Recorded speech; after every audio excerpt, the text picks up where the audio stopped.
Christy will be helping letting in our webinar participants, and she'll be in the chat and helping in that way.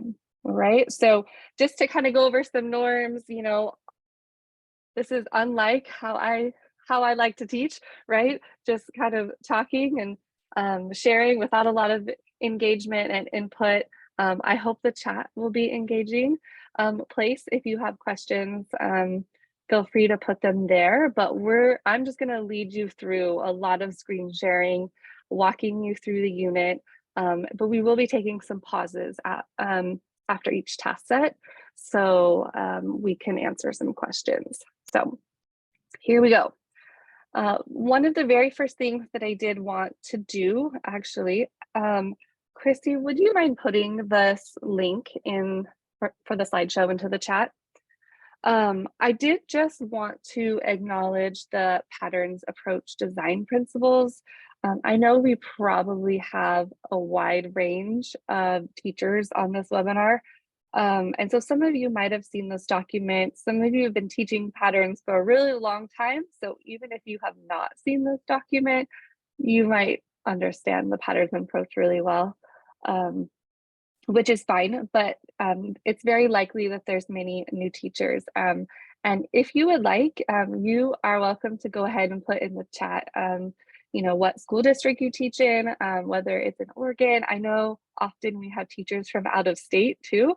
So that would be really cool to see if you're from out of state, outside of Oregon. Go ahead, say hello in the chat so we can get to know you. But now that you have access to this slideshow, you can kind of click along with me, and I'll show you the different places that we'll be going and where you can access different resources. But there's a lot of links on this slideshow. Go ahead, Christy. Carly, Yeah. it looks like the design principles document is not shared with anyone that has the link, and Okay. I don't immediately have access to it. Okay, yeah. So that one's probably because it's in their shared council folder. Oh, okay. So, but there is a link to it in our Google Drive. Okay, in the open access folder. Yeah, I'll find it on the open website too. Okay, yeah. Sorry about that, guys. So that link is there. Christy will get that figured out for us, and take some time, you know, if that sounds like something of interest to you. Let me just hop on to this. There we go. Okay. So going into Unit 3 on nuclear technology, I love this unit. You know, when I first started teaching chemistry, this was not something that I made sure to include in my year-long planning. It seemed really overwhelming. You know, I didn't have a background in nuclear technology, and it seemed really complicated. When you look at those nuclear equations, they're very intimidating, right? So I've loved the way that this unit has come together and how we have made some of these concepts really accessible for our students.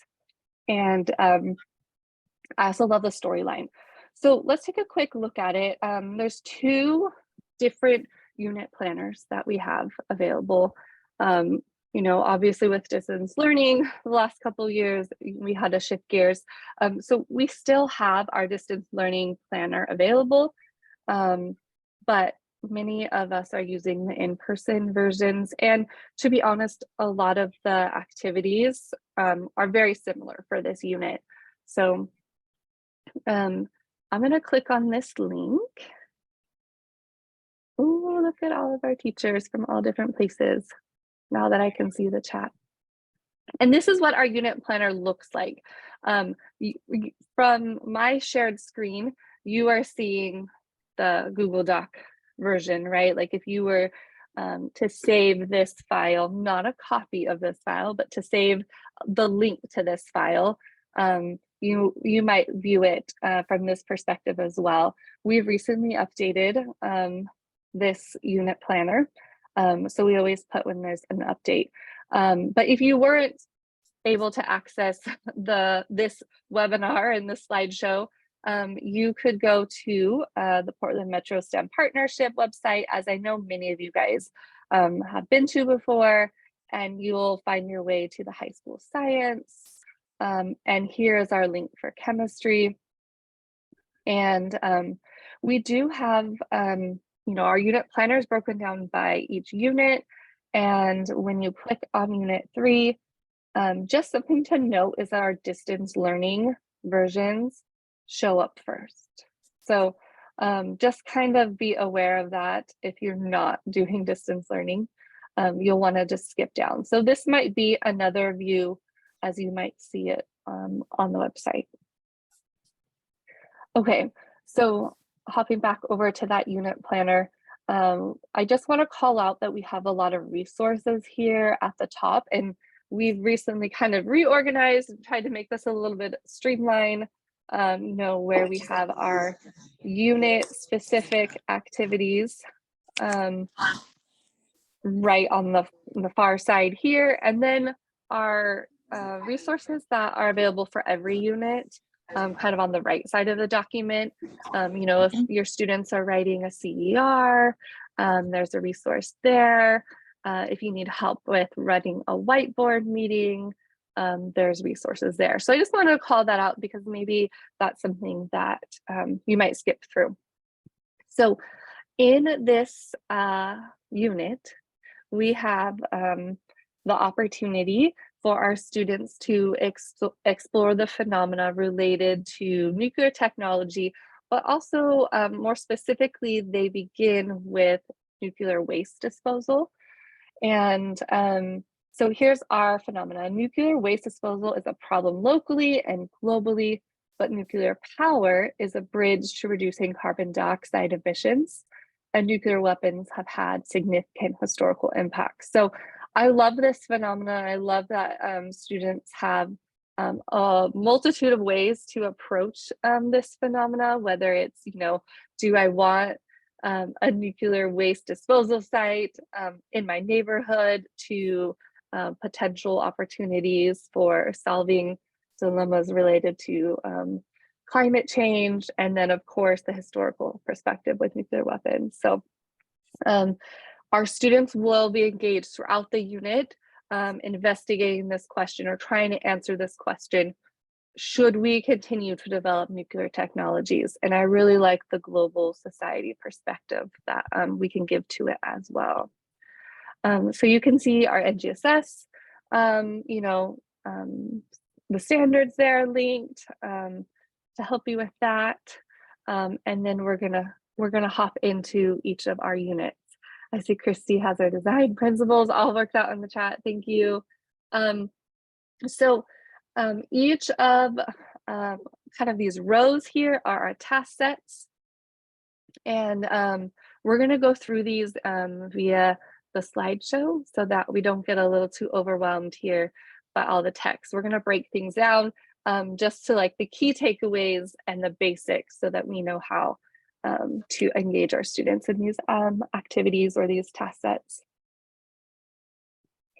Yeah, could we put the slideshow in the chat just one more time for those that are just hopping on? All right. One other resource that I do want to share with you is this Unit 3 walkthrough. We have these in our teacher resources. We've worked really hard over the last year or more trying to develop more resources for you all as teachers in the classroom.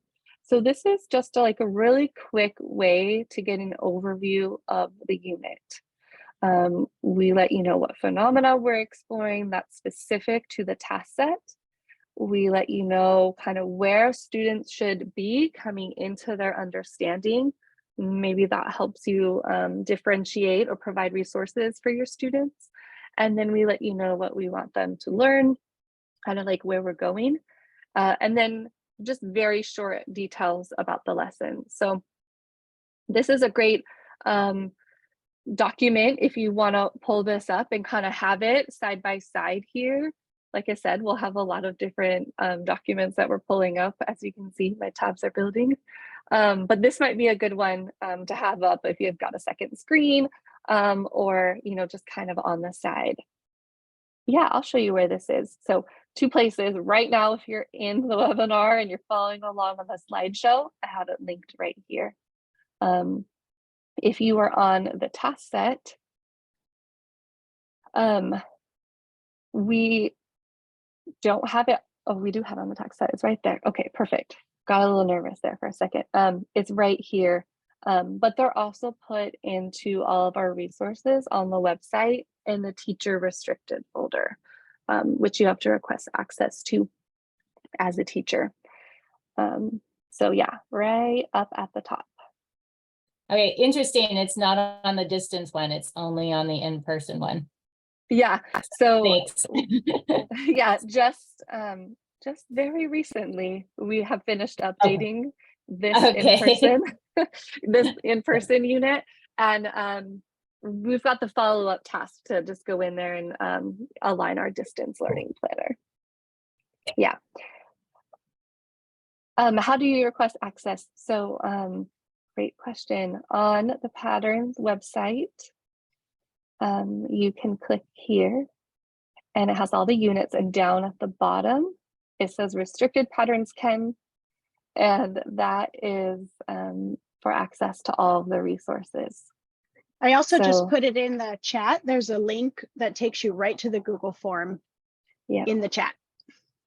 Yeah, and that's just to protect our materials, because we do have assessments in there, and I'll show you some of them. We have a really great test bank, and so we want to make sure students are accessing that.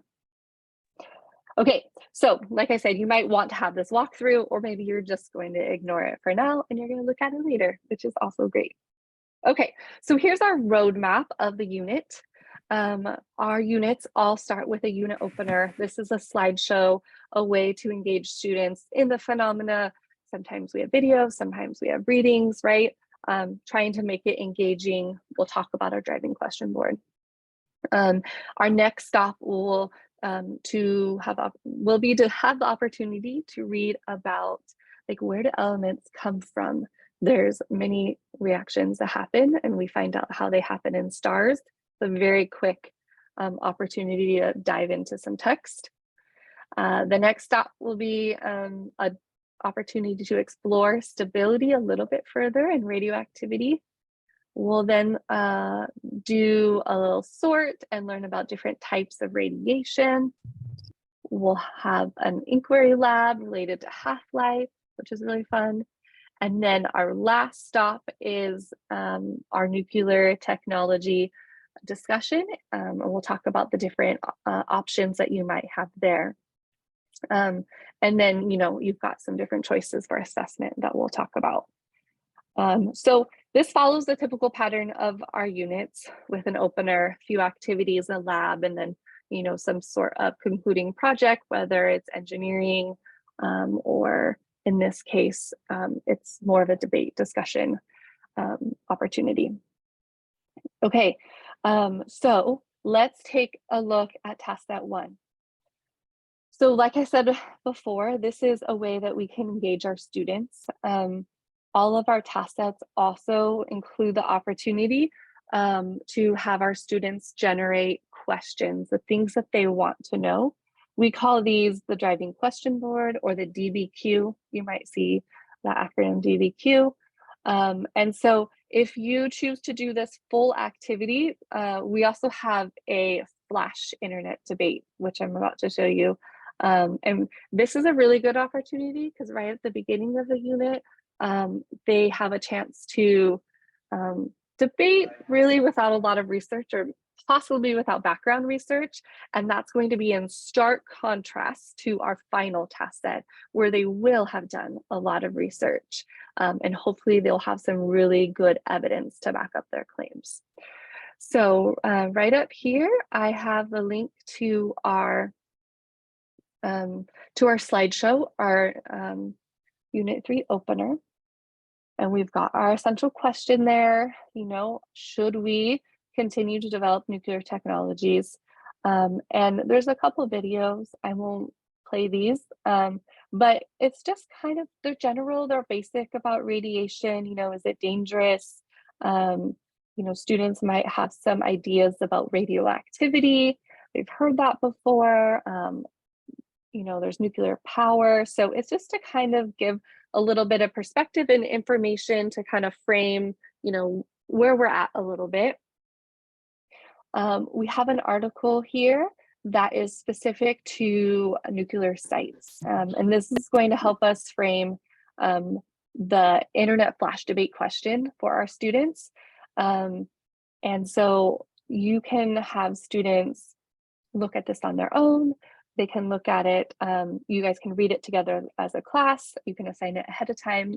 There is flexibility, but I like to do it in class, and we pull up the map and we talk about what we noticed about nuclear waste storage sites. Do we have any questions or wonderings? And it is open-ended. We don't have to answer a lot of questions right now. We're just generating questions.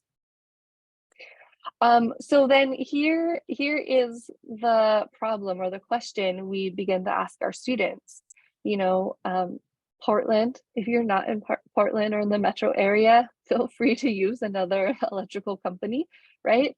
But PGE, they want to buy a block near your house and they want to store nuclear waste there. What do you think about that? Is that a great idea? Like, you're going to make a ton of money if you sell your house and give it up for this nuclear waste site. And so just really, without a lot of background knowledge, students are going to put down some ideas for like, yeah, let's do this, or no, that sounds like a bad idea, right? And we're just there facilitating. And we're gonna ask our students to engage in this internet flash debate. Lots of opportunity to have discussions about digital citizenship here too. But students will be assigned a position. Are they going to be selling their house for this site, or is this not a good idea? And so we'll just walk our students through this, and they will develop a very quick argument to try and convince their neighbors to change their mind, the opposite view from one they've been assigned. We've got a little protocol here, just for a really quick give one, get one, where they listen to their partners and their responses. And then we have the discussion, like, who won this debate? And really the idea should be like, well, no one, because not a lot of us have substantial amount of information or evidence to back up our claims, right?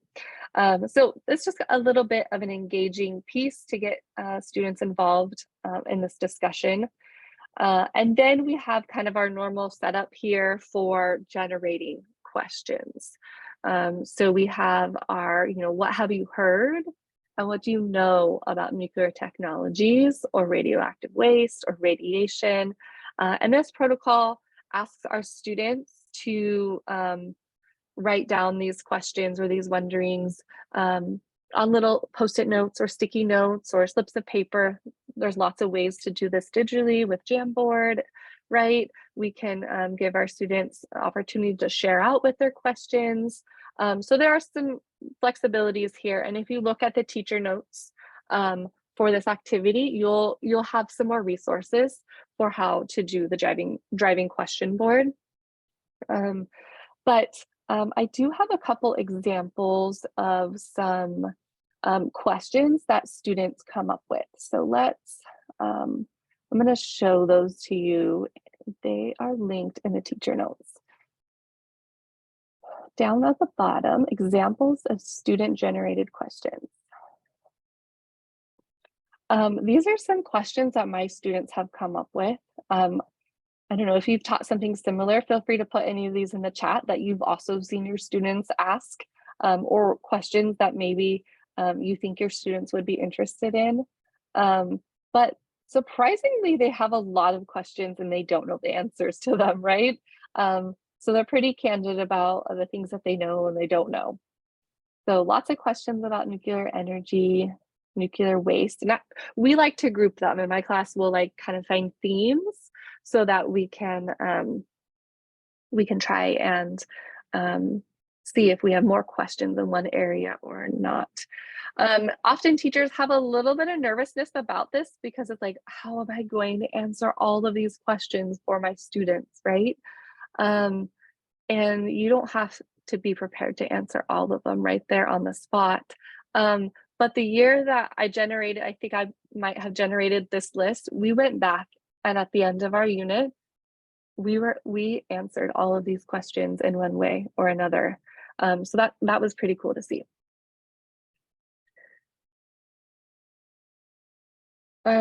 So with your driving question board or task set 1, you're creating an experience, try and make it hands-on.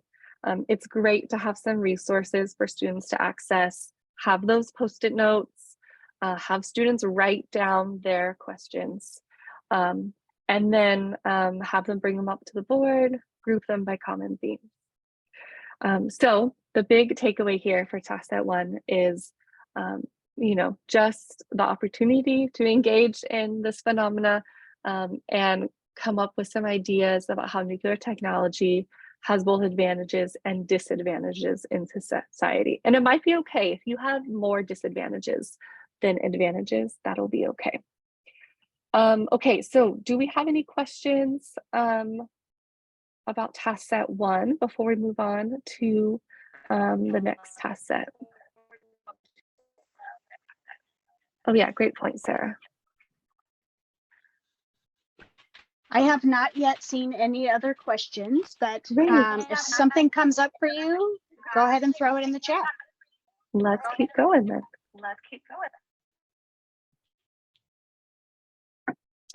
All right, so our second task set here is a very quick one. You can do this in one class period, whether you know 50 minutes or if you have a 90-minute block or something in between.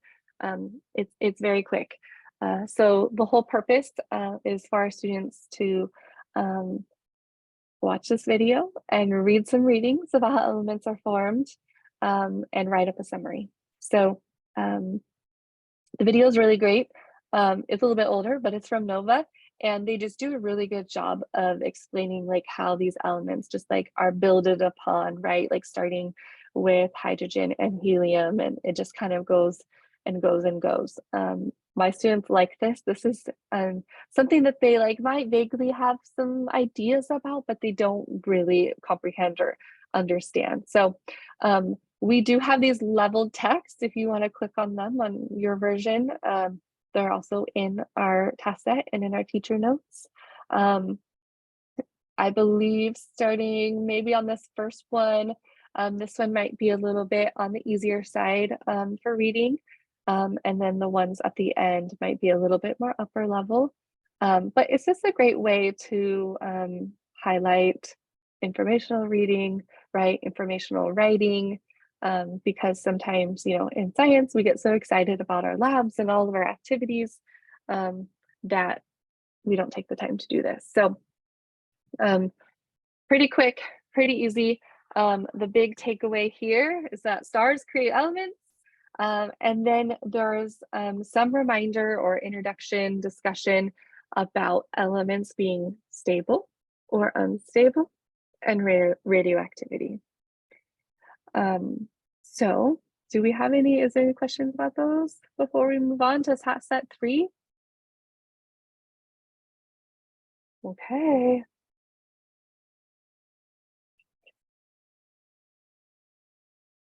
Okay. Oops. I'm not sure what happened there. I might have clicked on something. It looks like my first little one isn't showing up there. That's okay. In task set 3, we are reminded of stability. We had our students explore stability previously in Unit 2 with our Build Atom activity. And then here, they're also going to have this introduction or this further explanation of like, what does it mean to have something be radioactive? So we've got a few different parts to this activity. This first one isn't really shown up, so let's hop on over to the unit planner right here. So our question is, how can we predict if an element is stable or unstable? And our phenomena is just that some things are radioactive. So the first task that we are going to do is have our students learn that there are some really great positive uses for radiation, and maybe they have some of these things in their homes, or they have been to the doctor's office, or engaged in these medical interventions. So this is a document, but you can print this out for your students and laminate it. I like to laminate it so I can use it every year, and cut it out, and they become these little cards for students. And there's different ways that you can do this throughout in your classroom. You can assign students to one card and they share out. That's a great way to have student talk in your classroom, right? They read their little blurb about space satellites, and then they share out as you just go down through the list. I know my students, they like to pass them back and pass them all around so they see all of the cards in the class. And then we just do volunteers to share out about each one. But there's plenty of examples of positive uses of radiation. So it's a really great conversation with our students. And then we talk about radiation exposure, right? And this might be something they're a little bit more familiar with, or what they've heard. This is it'll load. This is a radiation dose chart. And so you can print this out for your students if you want, if you have access to a color printer, or you can give them a digital copy of it. The writing is a little small, right? But if you zoom in, there's just some really great visuals about, different things that we do in our daily life or throughout the year that can add to our radiation dosage, right?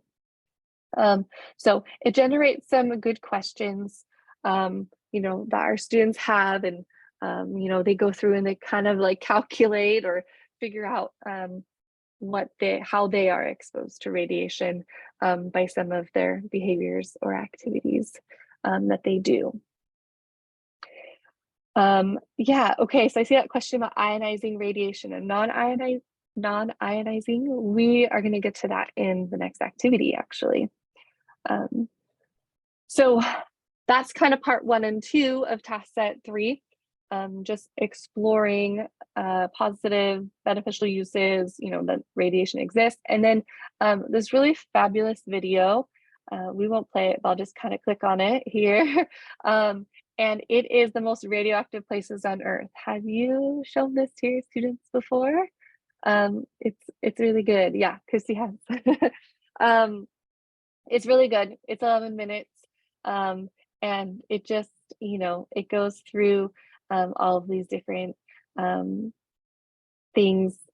Besides, it's got the Geiger counter, right?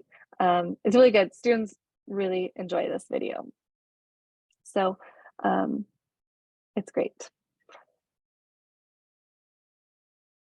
And then, oh, there goes my number 1. It must have been set. Funny.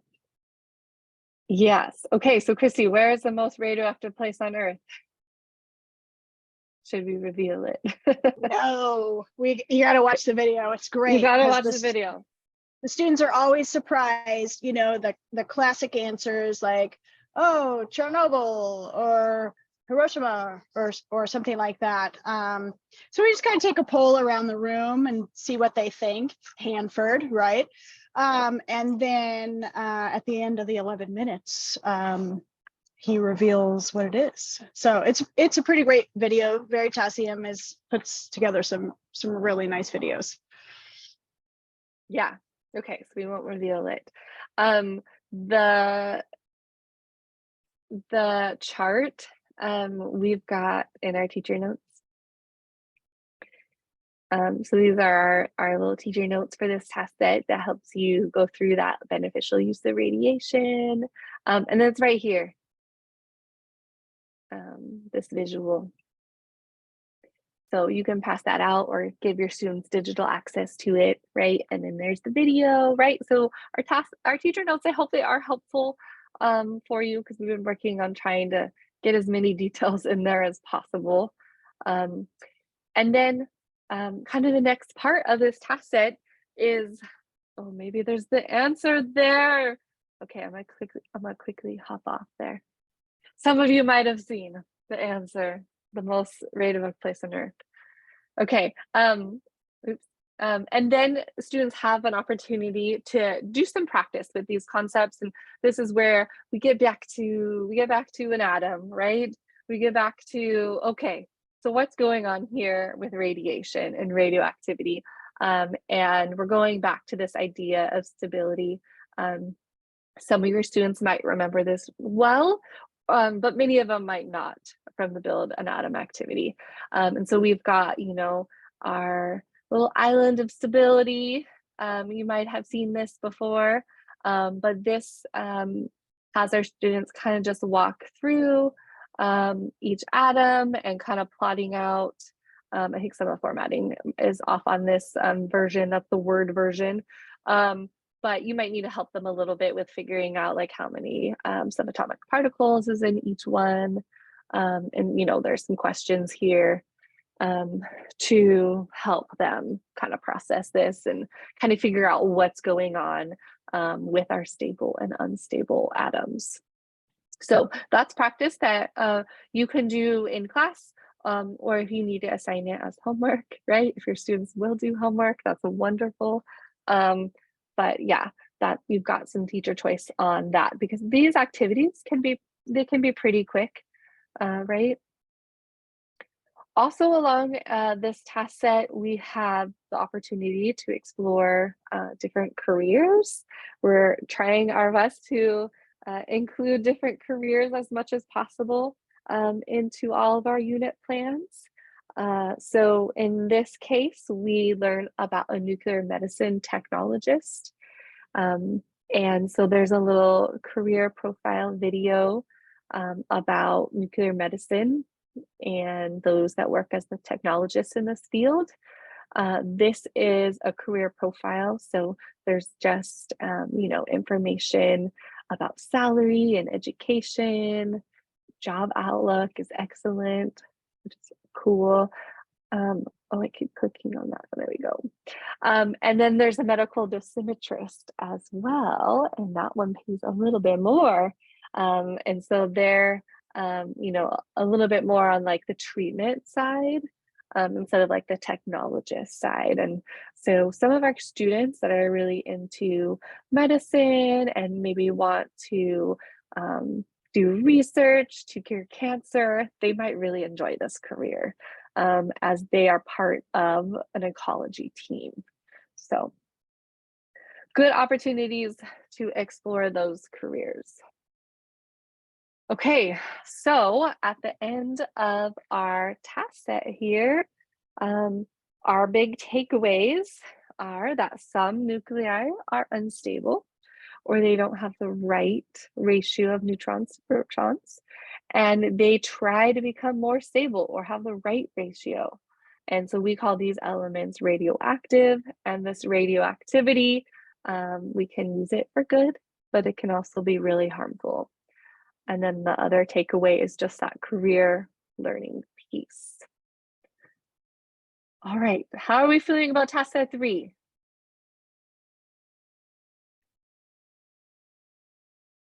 We're doing okay, no questions. Good, awesome. I see some thumbs up, thank you, Nancy. This is great, okay. Oh, that's okay. We just looked at task set 3, Susan. All right, then let's hop on over to our next task set then. Okay, task set 4 is all about the different types of radiation. And so this is answering that question that was put into the chat, right? Previously, I think it was Nancy. Oh, no, maybe it wasn't Nancy. It was someone else, maybe Emily. Okay, so I'm going to show you our resources here. We've got them listed on the side. We kind of have like 4 major parts to this task set where you know, our students are kind of exploring like, okay, there's different types of radiation, and are they all you know, are they all the same level of harmful to us, right? Is one worse than another? What creates this radiation, right? Like, how do we have these different types? What's happening to an atom? So we're going to go over this slideshow here. So here's our nuclear power, and all of our tabs are building up, which is wonderful. Okay, so this is our engaging kind of part here, where we are you're just showing some different images to our students, right? Some little gifts. You know, at this point, I always have a lot of students are asking questions about nuclear reactions and nuclear power plants. There's like a lot of students are like, but what about a nuclear power plants? And, you know, we are finally kind of arriving at that point. So our students are learning about the 3 types of nuclear decay. That's the goal, is that they know about those 3 different types. We have my history student, my students love history. They're like, you know, but what about nuclear bombs, right? Like, what's happening there? We did just talk a lot about a lot of medical interventions using radiation, right? So these are just here to kind of remind our students, engage them. We bring them back to the question of like, remember we were trying to figure out about nuclear materials, like, do we want that waste in our city? Does it even matter? Does it matter how close it is to us? Can it be, you know, in Washington? Will it still affect us if it's in Washington state?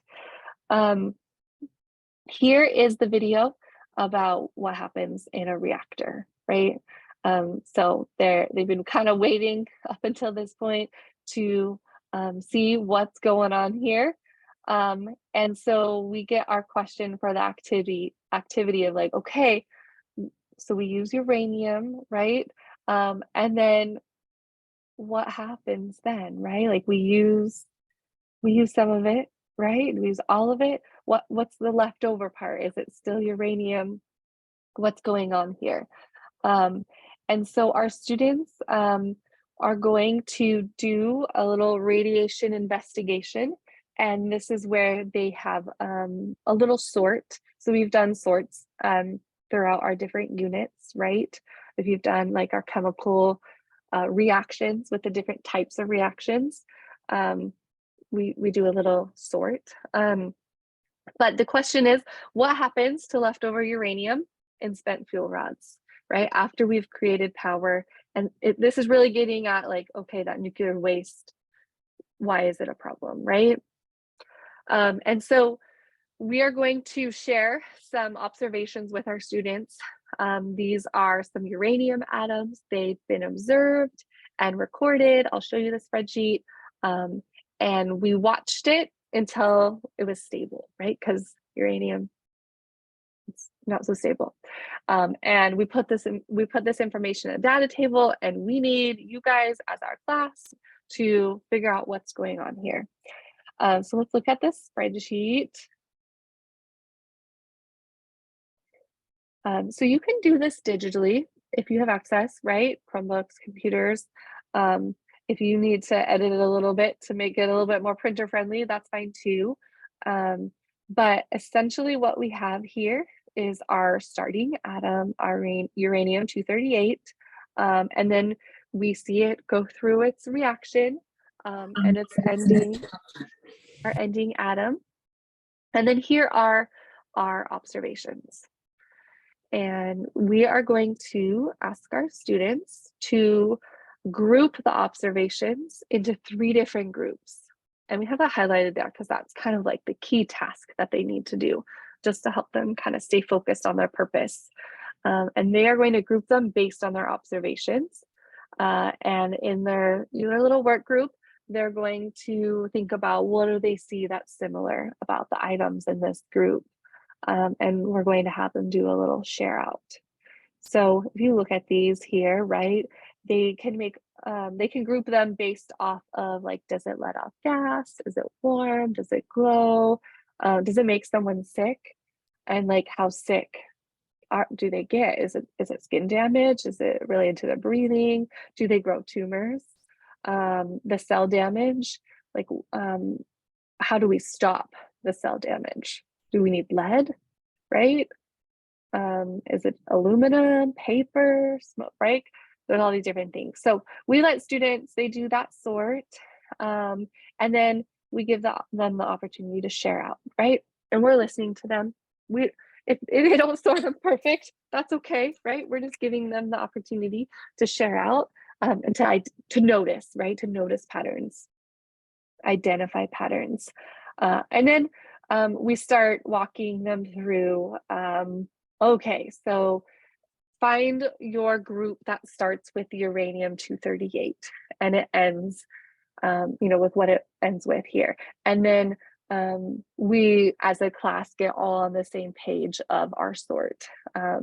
And we just have some probing questions to help them, like what's different between these two elements.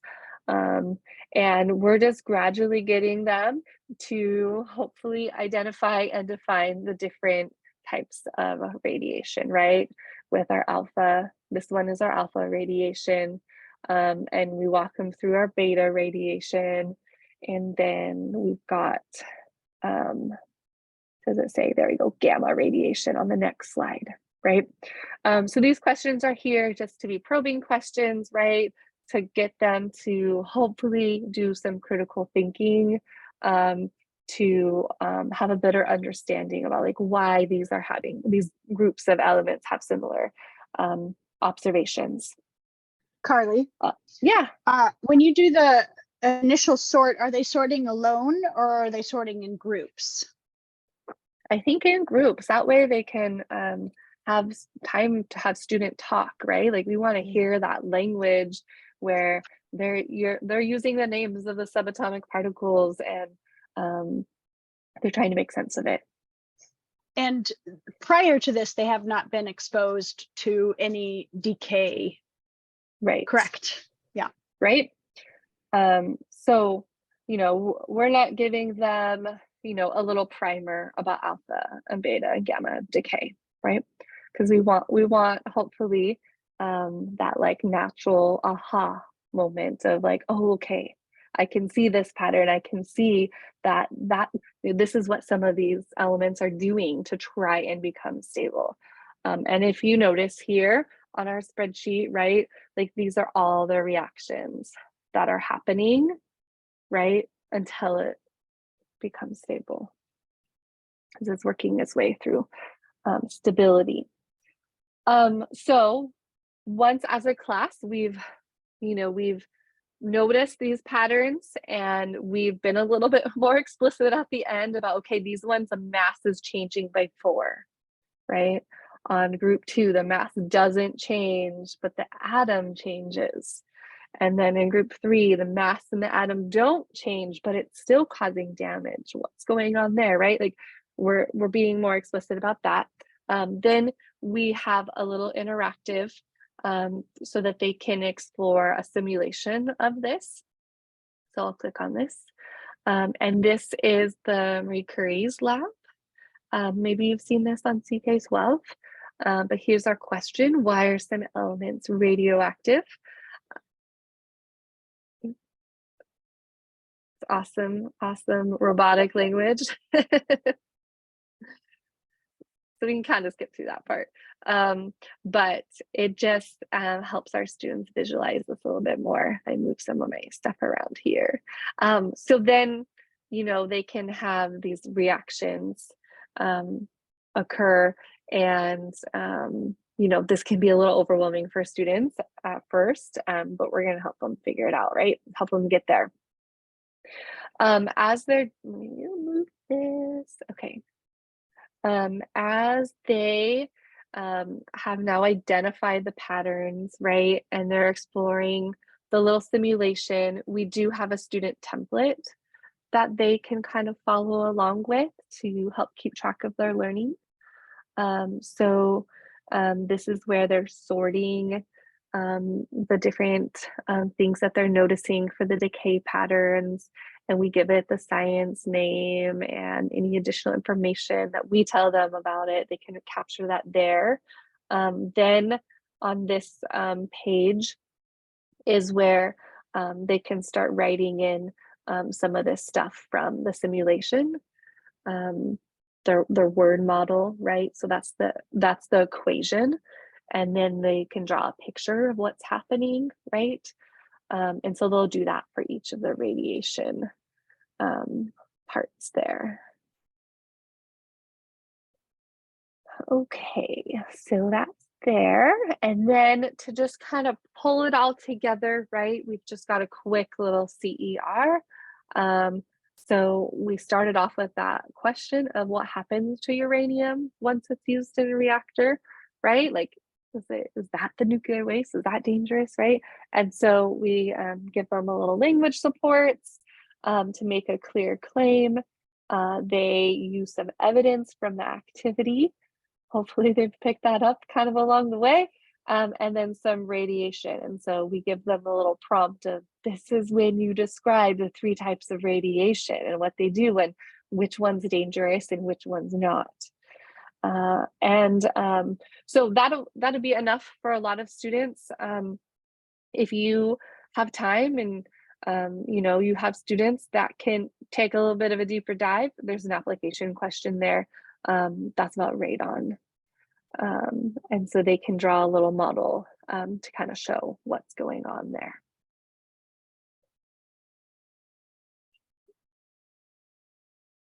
Okay.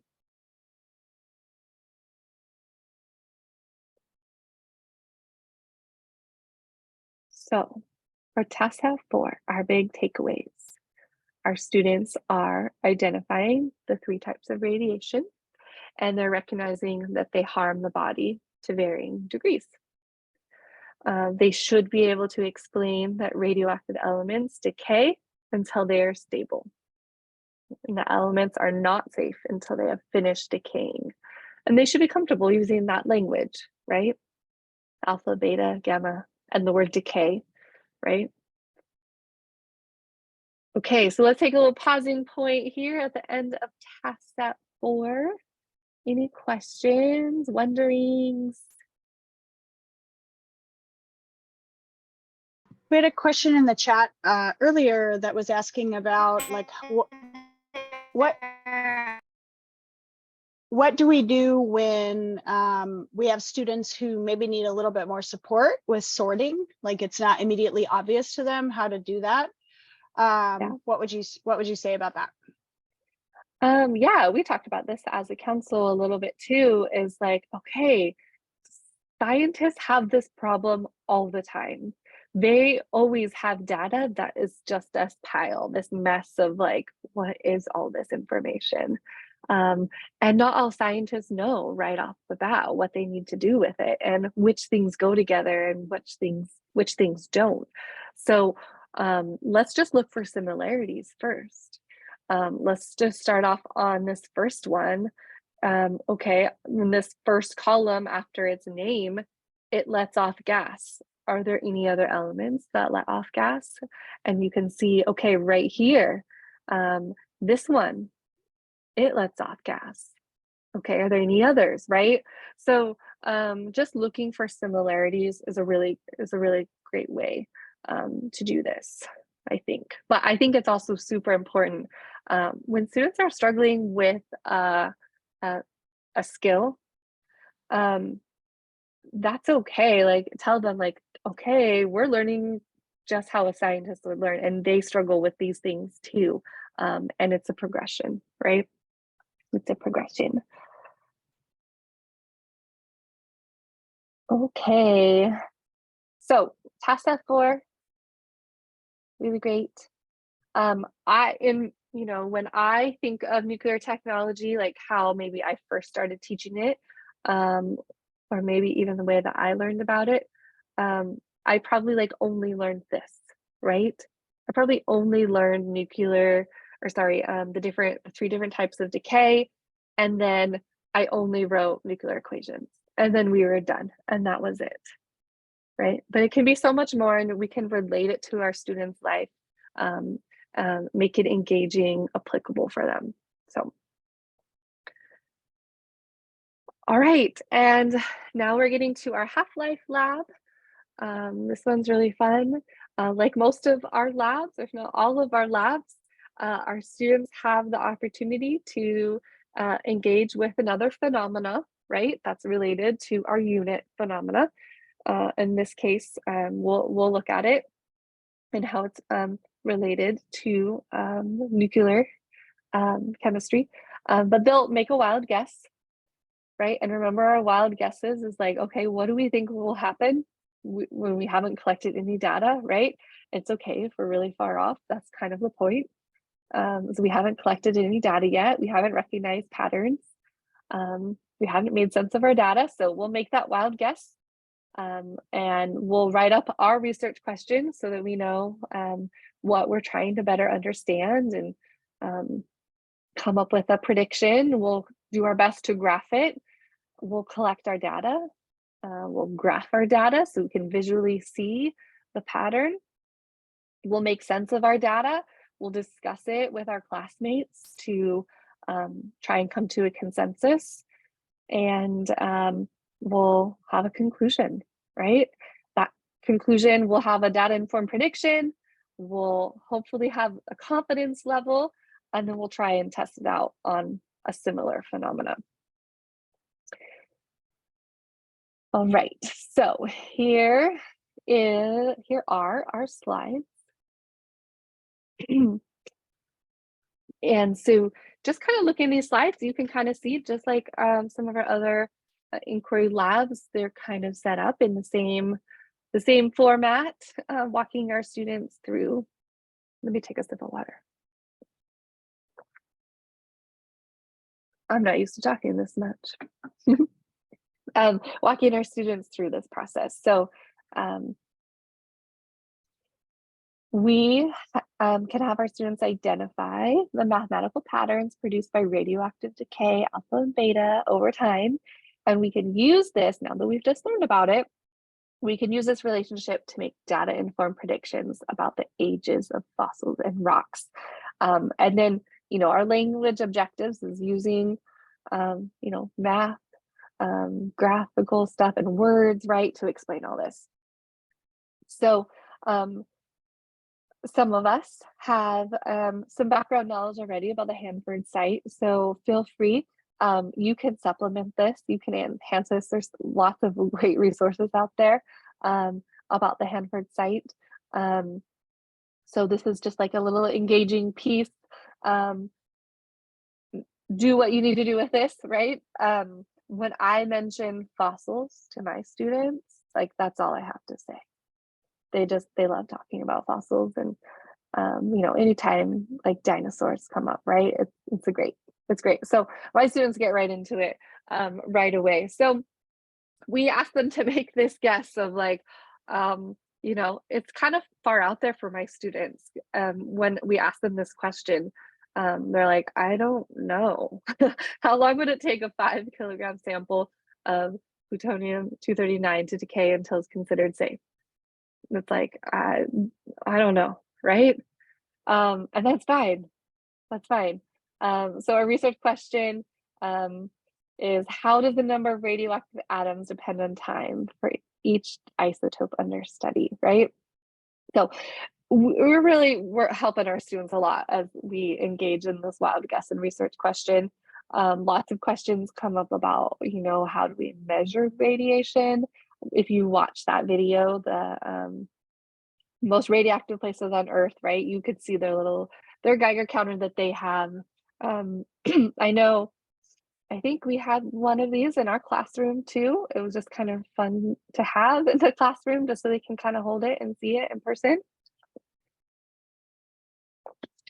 We help our students set up their hypothesis, and hopefully they're getting better, more comfortable at this. If you don't have patterns physics at your school, right? This might just be the 3rd time that you're doing this. So it's okay to be helping your students as they're setting up their lab. let's go ahead and look at that real quick too, so that you can see this template.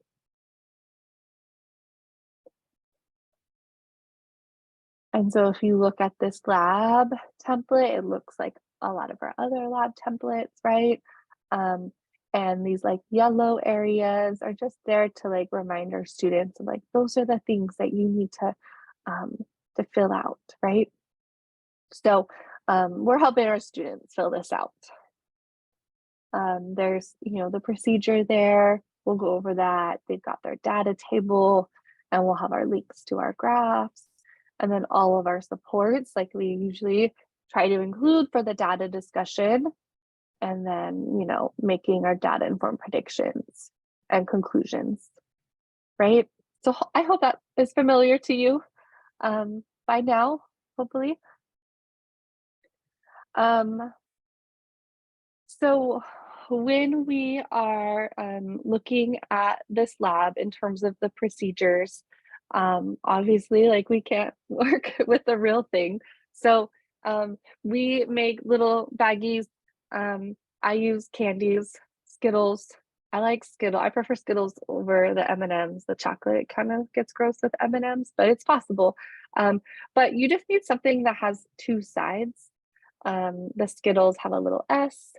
I should kind of maybe go back to this slide here. You could put a star on there, but you just need one side, whether it's the S on a Skittle or the star. That is going to indicate when an atom has become stable. Okay, so we're going to have these little baggies with a lot of pieces in them, and those are going to represent our radioactive nuclei. And so we'll kind of shake it either in the baggie, you can put it in a cup. I've done that before too. And once you kind of lay them out on the table, some of the atoms are going to be stabilized, right? It'll be random. Those are the ones that have the star up, or the little S and little M on the candy, and they'll count how many radioactive nuclei, the ones that don't have the star or the wording, are left.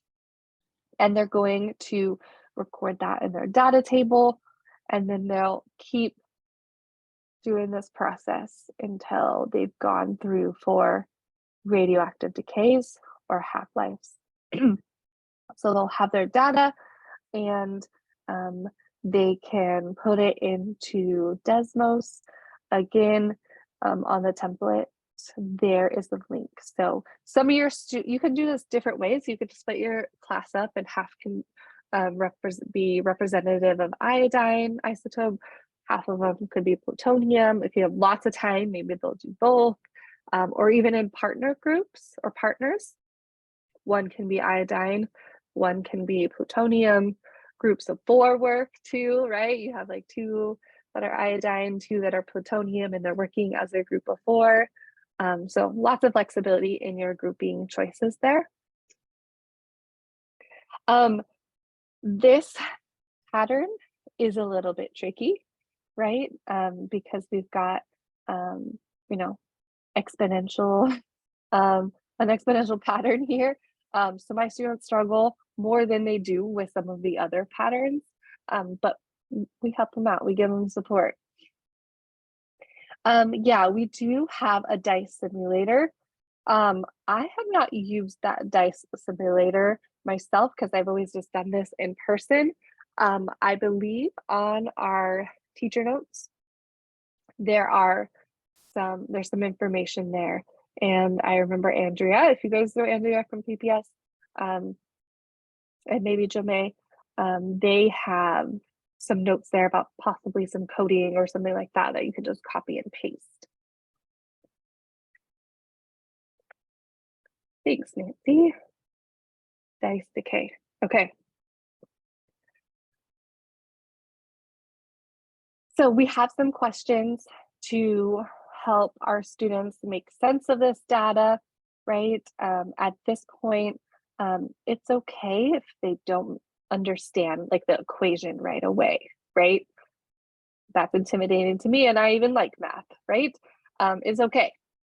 But we do want them to have that opportunity, just like our other labs, where they're going through and saying, okay, what's the same about all these graphs? How do we explain these similarities? What's different? How do we explain these differences? And how can we start using this graph to make sense and to help us with our question? So once they've had the opportunity to do that, right, we'll probably get asked a few different times, right? Like we see this 2.71 number. It's a number that's just like pi. A lot of our students know pi. So we can share with our students about that. And we can share with them some of the background information or the background reactions, I guess, related to these reactions. So you can see some of these and help students visualize that. So there's information that you can go over with your students. I think down at the bottom, we have some resources here. I desperately needed this slide the first time I did this lab to go through the mathematical model with them, right? I know that even my students, I can't just give them this. That's a little bit much for the sophomores. So we've got to break it down and help them understand the different parts and help them understand like what's happening with one half-life. How do we represent 2 half-lives, 3 half-lives, and we go over how to solve these half-life problems together, right? So in this situation here, what would we predict if we had 80% of the the 80% radioactive atoms left over at the end? And just, if you have a whiteboard, this might be a good opportunity. Do this on the document camera or the whiteboard, right? Kind of step by step. So, any questions about half-life?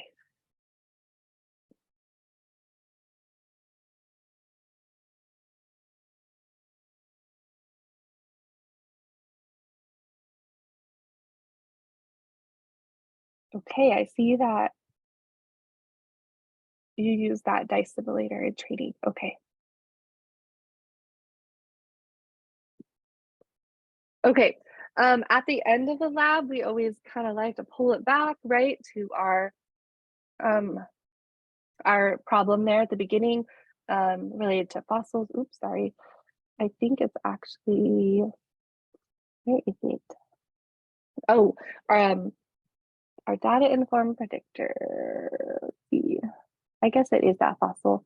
Back to the fossil question, so that they can try and use their data to answer these questions, right? All right.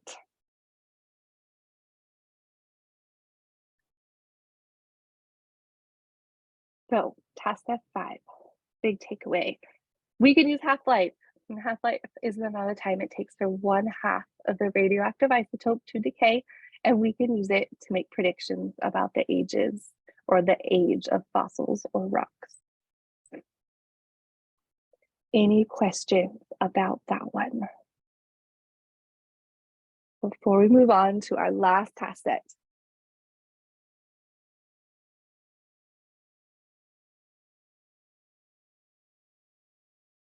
Okay. Moving on then. Okay, this is one of my favorite parts. I have never been so impressed with some of my students, especially sophomores. Maybe juniors and seniors, they have lots of opportunities to impress us in different ways, different opportunities that they engage in. Sophomores is a little bit more of a struggle for them, right? So in this task set, we have the opportunity for our students to pull together all the information that they've learned related to nuclear reactions, radiation, right? And they will have the opportunity to explore some other essential questions related to the pros and cons of nuclear technology, and they are going to prepare for a class discussion. This might be a Socratic seminar, right? Or you might have a different protocol that you like to do. I like to do both options here, where we prepare for this discussion and we do some writing, but I like to do the flash debate protocol. So it's up to you. If you're doing more of a Socratic seminar, you wouldn't also do the flash debate. So let's take a look at these.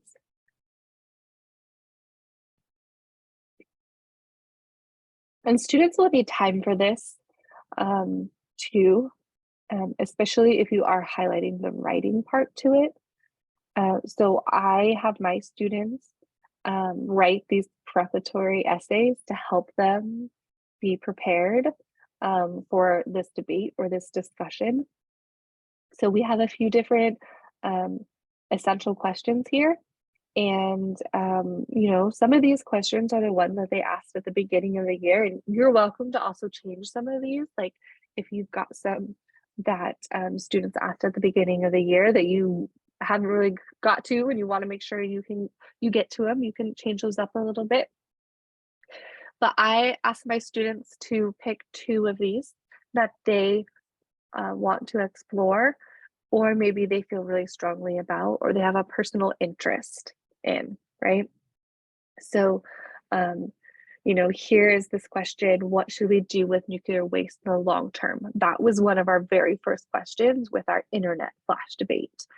Some of my students who are a little bit more history, international relations minded, you know, should any country be allowed to have nuclear technology? I have lots of students who are very engaged in global climate change.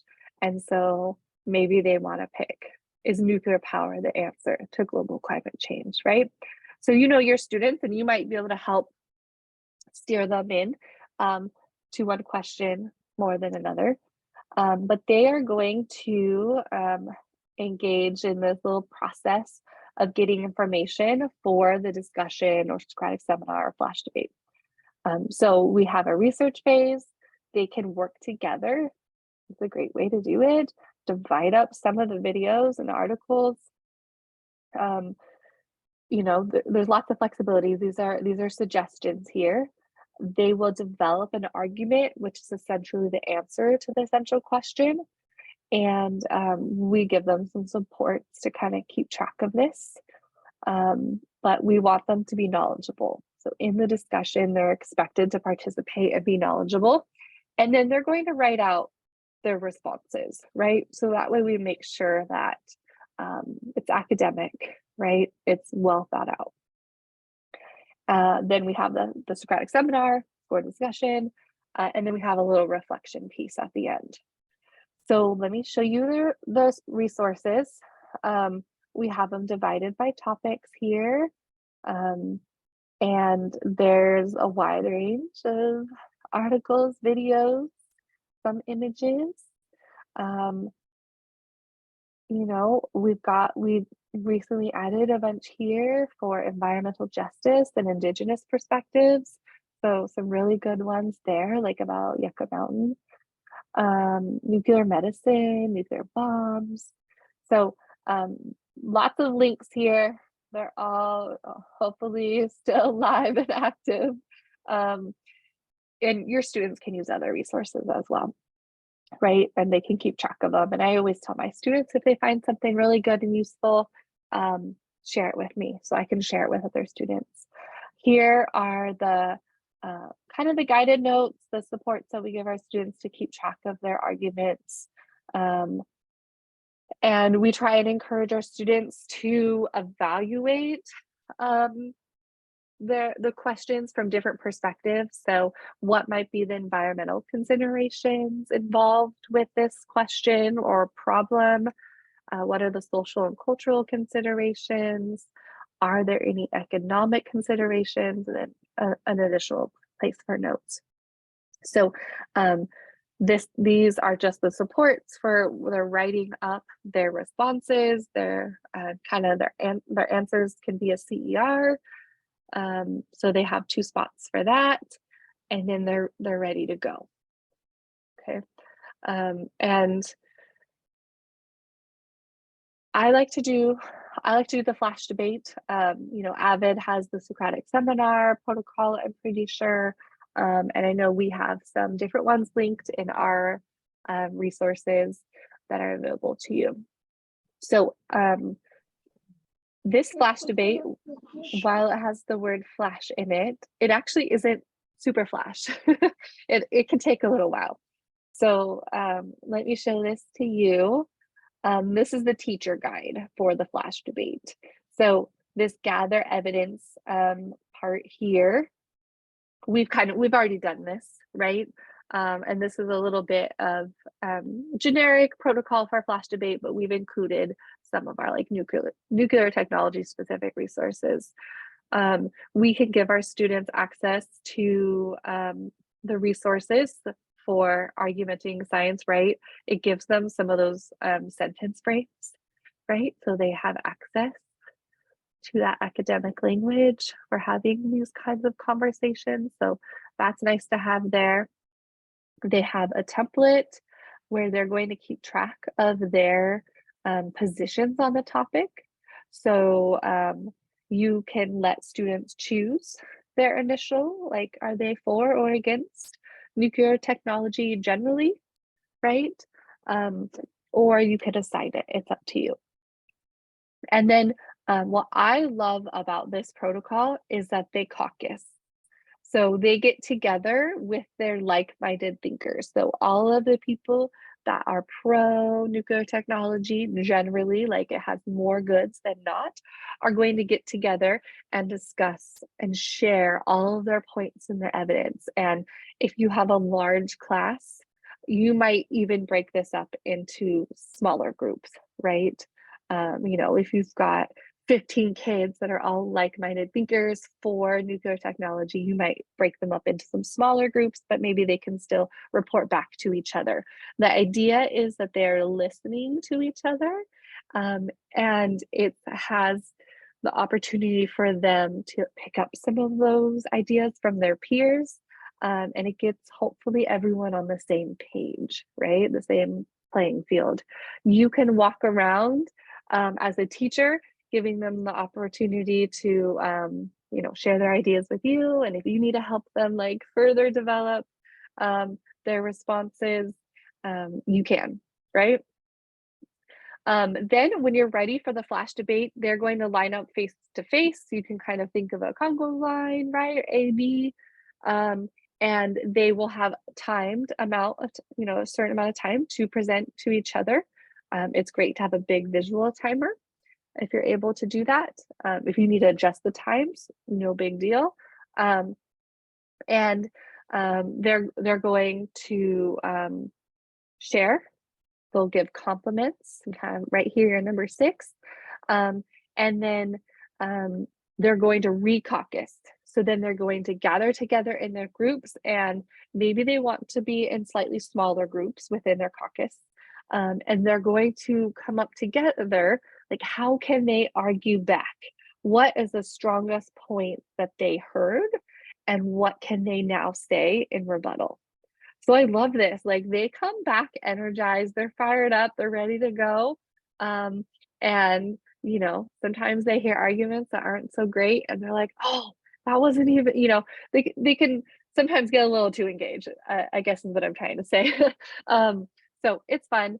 And then they get back together for the flash debate. So they line back up with their same partners, and they re-debate. Okay, so if they did it well, getting back with our same partners is no big deal. They have plenty to say, right? And so at the end, they thank their partners, and then we give them some time to reflect, right? So, you know, what did they change their argument? Did it work? What did their partner say back? And it's really interesting to listen in and see how this this protocol goes. Like I said, some of the points that I hear my students make, I'm so proud of them and the depth of their knowledge and the encompassing worldview that they share.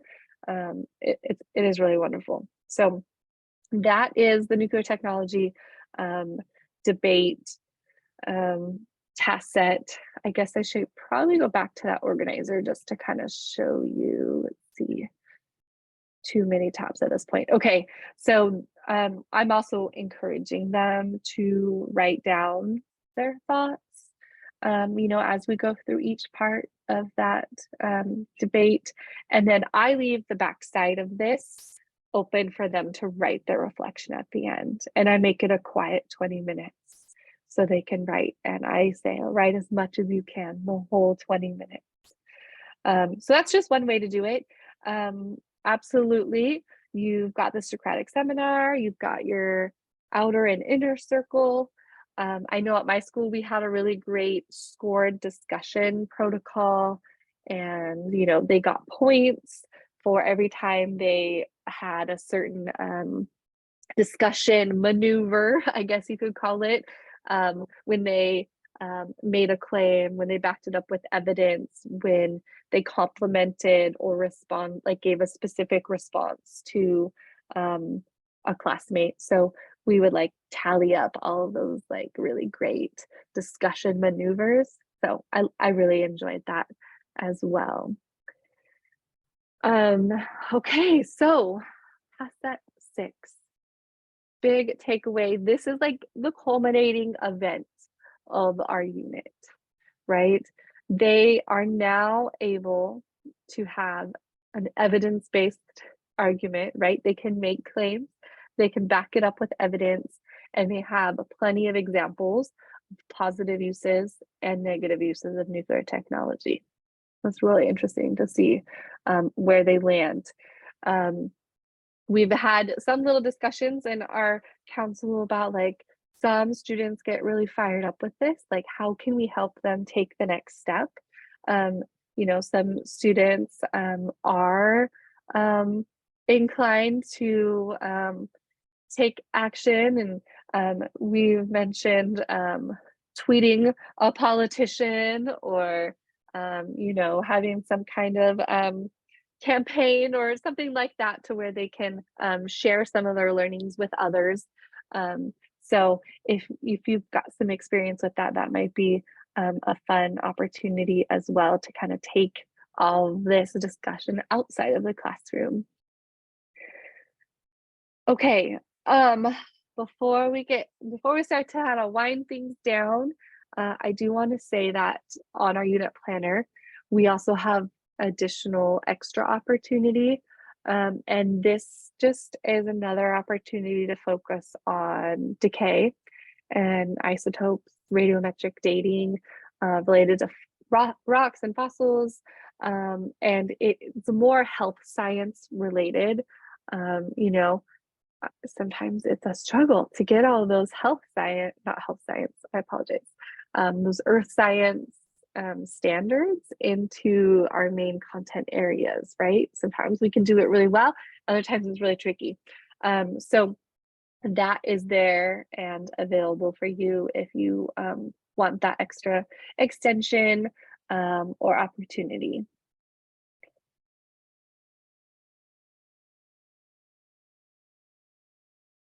Yes, yeah, I know. I love earth science.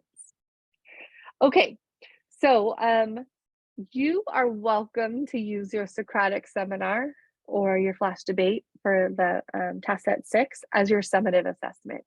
That's a great summative assessment, right? If you want to go the traditional test route, we have options for you. So once you have access, and I think I saw Christy giving everyone the link to request access, so she's going to be busy giving everyone access here. But once you have access to our teacher restricted folder, you have access to a Unit 3 test bank.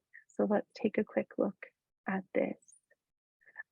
We put this together with lots of different questions that are related to all of the different concepts that we've gone over, right? The different knowledge areas that we've gone through. We have them kind of, this is the test, actually. Did I click on the test? Oh, wait, test example. I might have accidentally clicked them both to the test. That's okay, I can show you where it is. I'll show you this test first too. This is the compiled test. And we've kind of grouped them according to like proficiency. So like our students almost there. If they're almost there, then they should be able to answer this question. If they've got the basics, they're proficient, they can answer this question. Here's another proficient question. Highly proficient, can they, you know, walk us through what's going on here with these types of radiation. So it is more heavy, I would say, in the test set about the different types of decay, right? But there's definitely, you know, some half-life questions there. It's more of a traditional test, right? We also have a rubric, which if you've ever made a rubric for a test, it's an awesome experience. It actually is really helpful for grading. So the way that I do this is I just print this rubric out for all of my students and I grab a highlighter and I just like check off that they can do each of these things. And hopefully it's pretty easy. Like if they can do all of these things, then I feel really great about giving them a 3, right? I know it's a lot. It's a lot to make a rubric. So we have one for you so that you don't have to make it. So that is there. Let's go ahead and find that test bank. Let's see if I can find it amongst my many tabs. Okay, I'm in our restricted folder, Unit 3. And it's right here, the one that says bank. And you'll see this on our website probably too. So we've added some bookmarks here so that you can just skip down. So if you're looking for, you know, one of these standards, right, one of these areas, you can just kind of skip right to that one. So like if we just pick 3.3, here are some questions. And we did try and like rank them to where, like to what level of question we thought they would be, right? So you are welcome to go through this, copy and paste the ones you love, and make your own test if you would like, right? So good questions here. We like having that available for teachers. And hopefully we could have it for all of our, Christine, how many units do you think we have? I think maybe we had to stop at 4. We started this in 2019 and worked our way through 2020, but then stopped in March of 2020. So that sounds right. I think we have the maybe half the units the first semester. Yeah. We might not have a bank for Unit 4, but I know we've got a test. It might be on Canvas. The link to the rubric. Okay, yeah. This example. Kara, I'm assuming you're a teacher, right, Kara? Here you go. If you click on that and you don't have access, it's just because you need to request access. And so the rubric is at the end of the test. Right, so if you scroll all the way down here at the bottom. Okay, I looked at the test and I'm like my students, if there's not a, maybe it did say scroll down, but I stopped scrolling. Okay, yeah. Yeah, that's okay. It's already 5:30. You can see probably my computer has turned dark. That means like no one should be on their computer right now, right? When it turns dark on you. Okay. One other opportunity we have for assessments is to have a collection of evidence. So when you click on here, we've got a rubric and you can request students compile evidence of their learning. So with each task set and activity that we've gone, they can be compiling this and putting it together in various different forms. I know Christy has done this, and maybe a lot of slideshows. I think maybe you did this during distance learning, so it probably was a lot of slideshows. But definitely there's many different digital tools, right? And traditional tools that can be used. So there's just a few requirements here. If you scroll down, there is a template for a little slide deck, and I think that's like a good support for students if you don't want them wondering and trying to figure out what to do for the tool or the method of delivery for their collection of evidence. But there's some details here for students to exhibit their knowledge and show it off. So really cool opportunity for our students.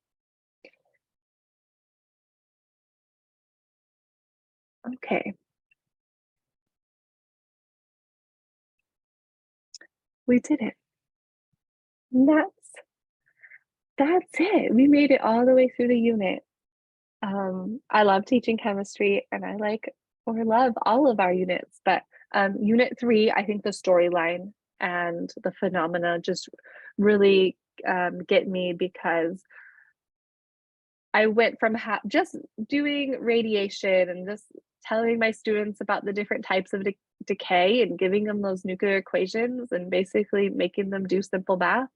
And I went from that to such incredible engagement as we looked at the larger picture of like, why do we need to know about nuclear technology and how does it affect our life? So I hope this has been helpful for you.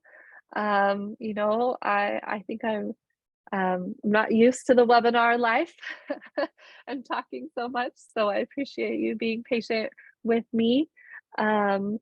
We will stick around, Christy and I, to answer questions.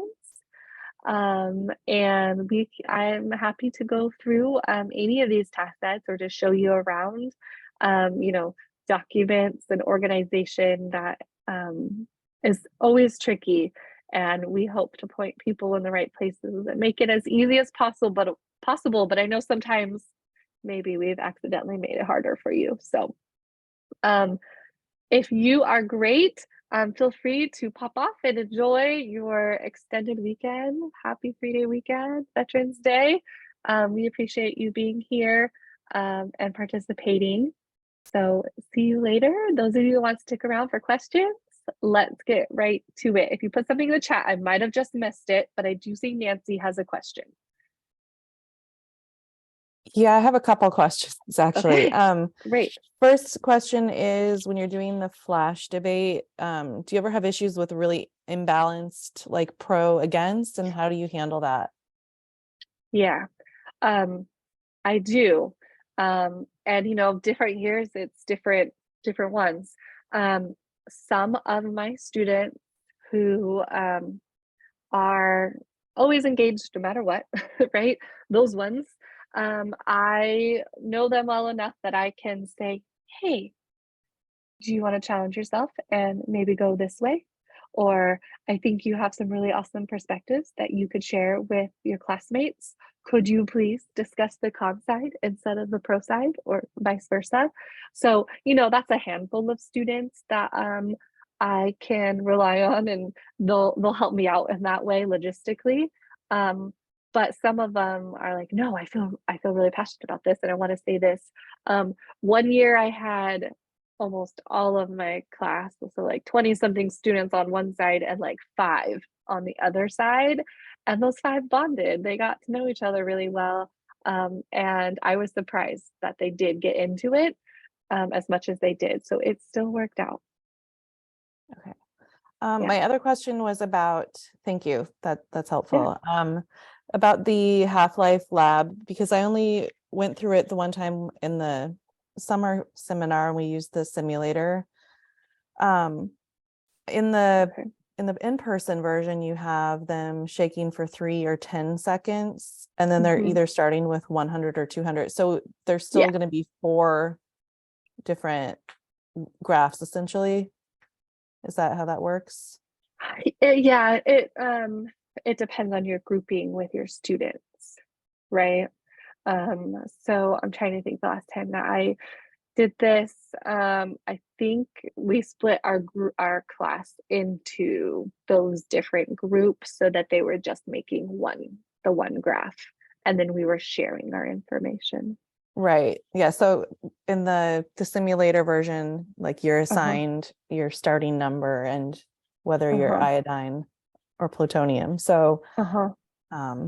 then you end up with 4 to talk about. Yeah. So is as having 4 in your group, would that be a little bit easier then? So then one student is responsible for like one graph. Do you think that would help a little bit with it? Well, I think we worked as a group with the simulator. So I would think it would be the same thing. You would work as a group with your beaker of whatever to shake. And do it all Do it together. as a group of 4. But then Yeah. as a class, you still end up with 4 different lines Yeah. to talk about. Is that okay? Yeah, and then that can be a lot when you're trying to get to like this part of the making sense. The Yeah. whiteboard, yeah. Yeah. And I don't know, Okay. Christy, have you done the simulator? It's been a while, but Yeah. it's a good it's then feeds really nicely into the data discussion, because then you're looking at the similarities and differences between the graphs and then trying to draw some patterns from those.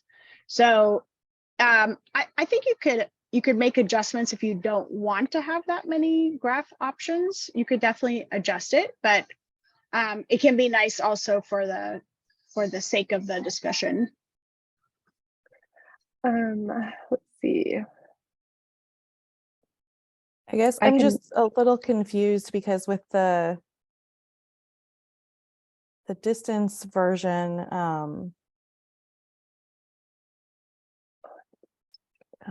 I have to go back and I can't remember. Yeah, I'm trying to pull it up. Let's see. I'm stuck on the restricted. Let's see. Go here. Because we used a different code if we did iodine Yeah. versus plutonium. So I guess I need to go through it because I'd like to do the physical in-person version instead of the computer simulation. It's way But better. It's way better. so I just go through it myself and Yeah. So let's see. I know we've got the slides here. But I know that in the teacher notes, we've got like some of the coding, like Andrea had figured out all the coding. So these were the grouping assignments, right? yeah. Yeah. And So the difference was the decay rate. You went right by that. Yeah. So right here. yeah. So one of Yeah. them decays much faster than the other. So how do you handle that difference for iodine and plutonium with Skittles? Well, that's kind of the contrast that we want them to see, right?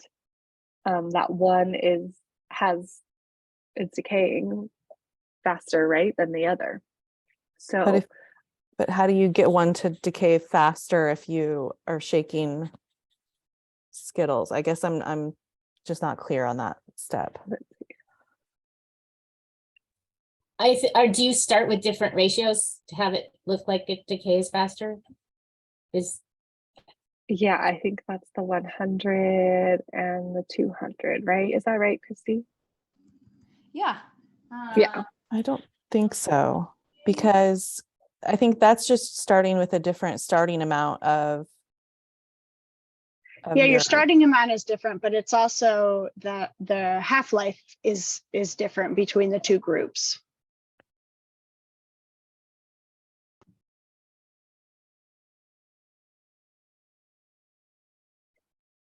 Honestly, Nancy, I know that I would have to go back and look at it I more see. closely because it has been a little while. We're totally happy to do that, but we might have to get. Yeah, no, I think I see on this slide that you're sharing right now. So if you're iodine, you only shake it for 3 seconds. 3 seconds. Right. Yeah, Okay. it's a All much right. shorter half-life. Yes. That makes so much sense. So that's Okay. gonna go faster. Yeah, that's gonna make it physically be faster. Thank Yeah. you. I missed All that right. when we went through it. Okay. That's Yeah. all I had. Thank you so much. Okay. Thank you. Yeah, of course. All right. Let's see.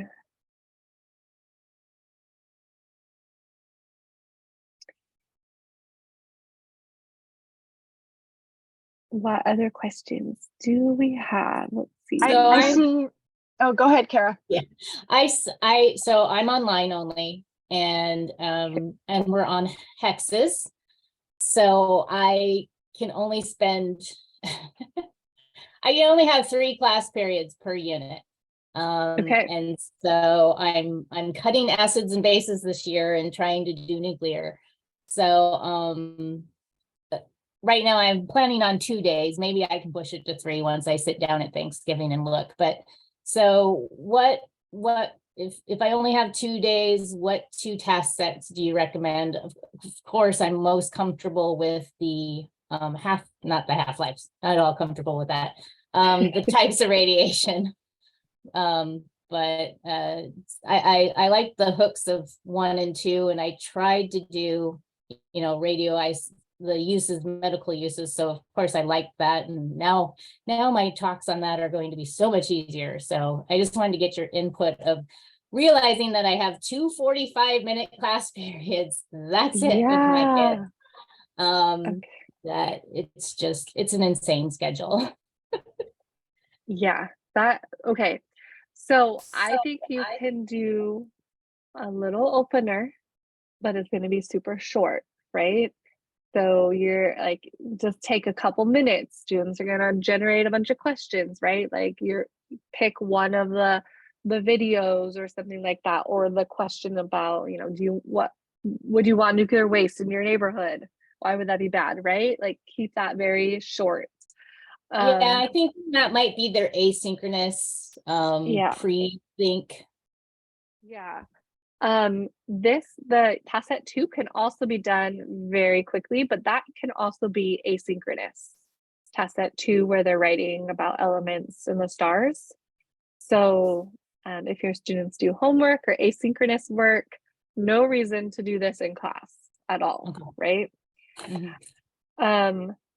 The stuff here for task set 3, this is all about the positive uses of radiation, radioactivity, band of stability practice. This might be something that you can also like just easily condense down, right? So Next year I'll have more time. It's this year I tried to teach them atomic So structure last semester. the video, the most radioactive places on Earth, like show them that. Show I them that, definitely want. and then you can incorporate the positive uses of radiation in with a career. So maybe you've got like 2 minutes to talk about a nuclear medicine technologist, right? And so they're seeing that there's these great ways that we can use radiation. You could talk about x-rays, right?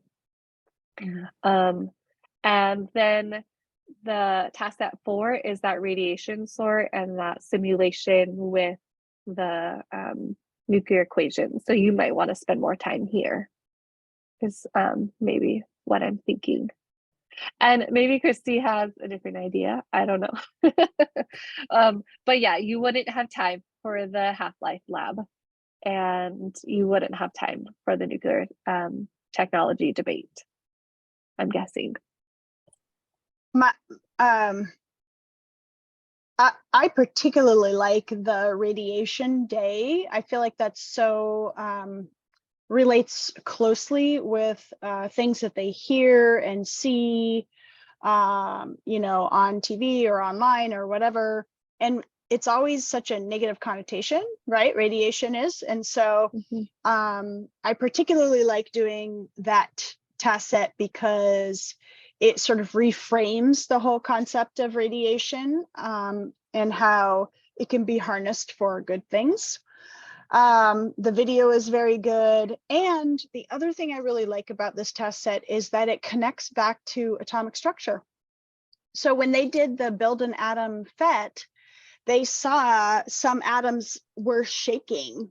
And we talked about, oh, that's unstable. So we saw stable and unstable, but we didn't really get into like, what does that mean? What does it mean to be unstable? Why is it unstable?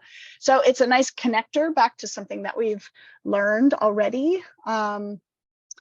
I like the Half-Life Lab also because it's a new pattern that they haven't seen before. So they've done those patterns in physics, and then the half-life is a different pattern, exponential decay. And so just anytime we can get graphs in there and read graphs and build graphs, I think all of that is super useful. But Carly, would you say it's like a 2-dayer at Yeah. least? Probably, yeah. Yeah. Well, I can Yeah. always we can always read the graphs together and discuss them. It's true. Because you're right, I'd forgotten about, it's a new pattern they haven't It seen. is. Yeah. Yeah. And anytime, I think, again, the part that they're going to connect with most is when we talk about carbon dating something. They've heard that term, and then here's a chance for them to actually see, like, well, what does that actually mean? How does that actually work, right? So if there's a way you could like condense it down or shorten it down, I mean, yeah, just show them the graph and then can we use this graph to figure out how old this fossil is? so instead of them collecting data, maybe you just provide the data, and then we graph it, and then we talk about the pattern. That's Okay, yeah. Yeah. All right, cool. Sounds good. Good luck. Good luck. Thank you so much. Yes, of course. Hi. Hi, Megan. Hello. I'm Megan Martins. I'm from McMinnville High School, and we're rolling out chemistry next year. And so I totally missed the first part of this, but I'm just trying to get a sense. We're going through physics right now, and so I'm trying to get a sense for the team and prepare them and all that stuff. Did you happen to are you guys recording these? Yeah, Christy, did the other ones get recorded? I know that there is from last year or when we did distance learning, I know there's definitely the full sequence of like 1 through, we probably made it so 6, so maybe not the full for distance learning. Do you know, Christy, about the other ones? I'm pretty sure, I know that we have recordings, but now that you bring it up, I'm not sure if they were for distance learning or not. But Megan, Yeah. we've recorded this one today, so you can definitely watch the beginning part. I'm Again. gonna share the link with you from PMSP for YouTube for the distance learning one. I see that the patterns biology one is on there and the physics, but I don't see chemistry. Oh, I just clicked on one. So let me share this link with you. Okay, it's not the end of the world. Oh, but I'm gonna it try might to be make it through helpful. as many trainings as I can, but today it just didn't work out. Yeah. But we'll do the training in the summer, but it would just be nice to be able to kind of front load our team a little bit. Yeah, there's the link for the YouTube channel with the playlist. And if you kind of go through, you can see the chemistry one. So I'm also going to give you the ones that's chemistry, and that has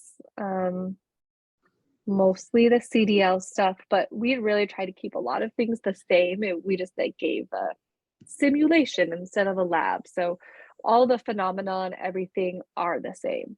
Oh, okay, great. So Yeah. I can kind of get an overview, the general idea of the unit, even Yeah. if it's not the exact. Yeah, and they're shorter than these ones that are longer.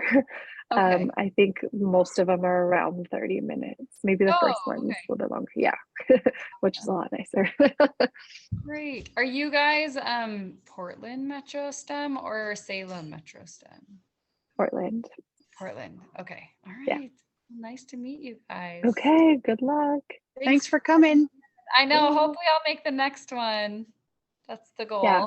I think, Christy, are you doing the next one? I am doing the next Yeah. one. It's a great unit. It's one of my favorites. So come see. Okay. Thank you so much. Yes, you. have a good Bye. evening. Bye.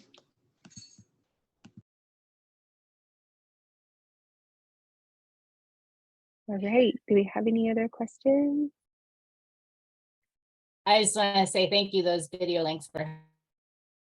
Oh, now I'm trying to figure out how to bookmark them so I can watch them later. Oh, Mhm. great. Yeah. Okay, I'm going to press stop.